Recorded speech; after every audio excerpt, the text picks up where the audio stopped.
Welcome to the class 10 students. This is the continuation part of the chapter locomotion as a type of response in animals. In my previous video, I have talked about what is locomotion, how it is different from movement, and the purpose behind locomotion, why locomotion is important or why the animals need to perform locomotion. Okay, so I hope those parts are clear to you all. Today I will talk about a few types of locomotion in animal, and the first one is amoeboid locomotion.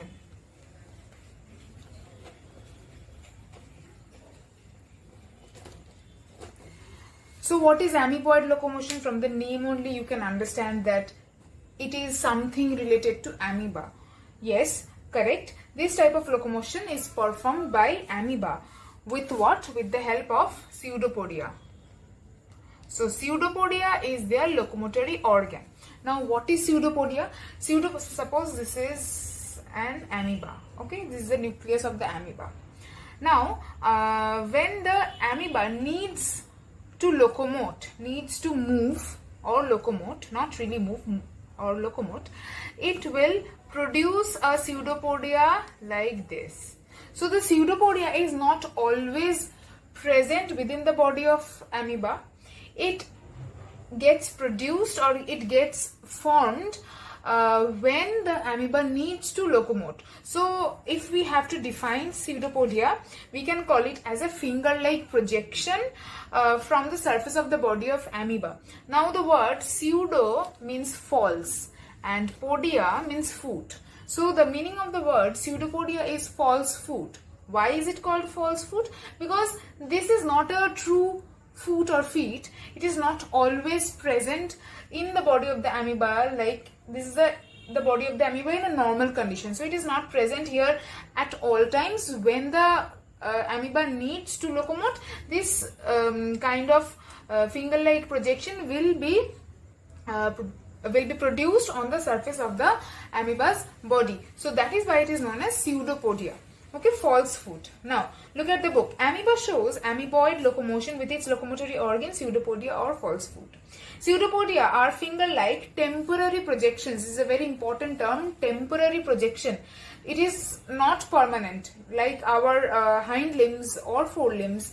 The amoeba's feet is not permanent. It is only produced when it needs it. Okay, so pseudopodia are finger-like temporary projections on any part of the surface of the body of amoeba. Clear? Now, how does this pseudopodia help in locomotion? What is the mechanism? In amoeba, there is denser peripheral plasma gel. Let me rub this. Plasma gel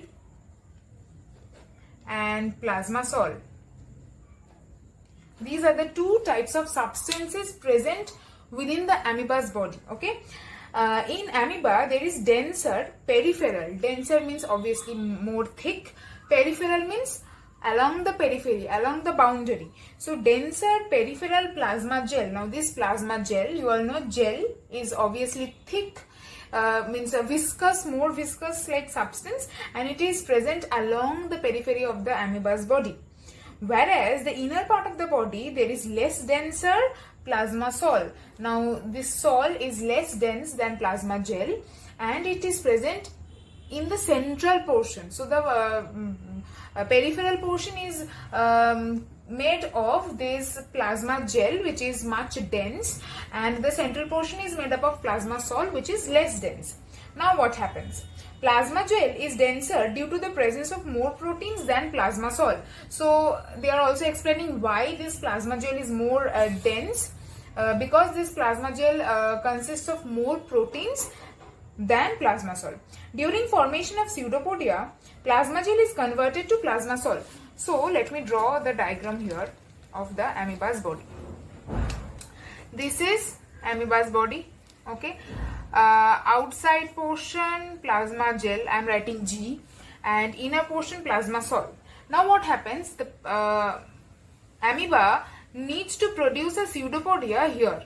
Okay, so it will start producing a temporary projection in this location only, wherever it needs. So what will happen? The plasma gel is converted to plasma sol. So this the peripheral portion should be made up of plasma gel, but to form this pseudopodia, it gets converted into plasma sol. The plasma gel is converted into plasma sol. What will be the utility or importance of this change or conversion of plasma gel into plasma sol? Since plasma gel is more thick, it will be difficult to manipulate it to produce this pseudopodia. Since plasma sol is less thick, less dense, it will be easier to change that part of the body and produce a temporary projection pseudopodia. So plasma gel is converted into plasma sol. This portion, the gel peripheral gel part, will be converted into plasma sol, and it moves forward to form the pseudopodia. This is known as sol gel transformation. So it will move further, and when its purpose behind this locomotion is served, it will again move back to its original location, means to its original shape, and there that plasma sol will again be replaced by the plasma gel. Here gel and sol inner portion. So this is known as sol gel transformation. Whenever the amoeba needs to locomote, it will obviously produce a temporary finger-like projection pseudopodia in that direction. So at that part of the amoeba's body, the plasma gel and the plasma sol will get exchanged among themselves, so that it is easier to produce the false food, and again when its purpose is served, it will come back to its original shape or original location, and again the sol gel exchange will take place. So this is known as sol gel transformation. Also we can call it as amoeboid locomotion. This is very important for your examination.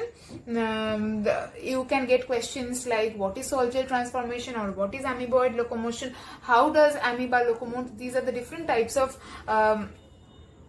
questions that you might get for this from this topic. Okay, so you don't have to do the diagram that is provided in your book. You will only have to learn the details of it, but you should look at the diagram so that it is easier, because in this diagram it is very well depicted how plasma sol and plasma gel, where they are located, and how the transformation or the exchange between plasma gel and plasma sol takes place. So I hope you have understood this sol gel transformation well.